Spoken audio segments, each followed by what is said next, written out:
71% permukaan bumi ditutupi air, dan lu nggak mancing. Ini bukan cuma soal kail dan umpan. Ini tentang ngilang bentar dari dunia yang ributnya nggak sopan. Tentang duduk diam, dengerin angin, nonton pelampung goyang sambil mikir hidup pelan-pelan.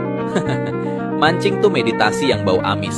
Ngobrol sama alam, tapi pakai senar. Belajar sabar nunggu yang belum tentu datang. Dan pas strike, lupa tuh semua notifikasi, mantan, bahkan utang. Lu nggak harus jago, nggak perlu gaya. Cuma butuh waktu dan rasa penasaran. Karena di dunia yang isinya scroll dan swipe, mancing ngajarin kita buat diem dan ngerasain satu momen sampai habis.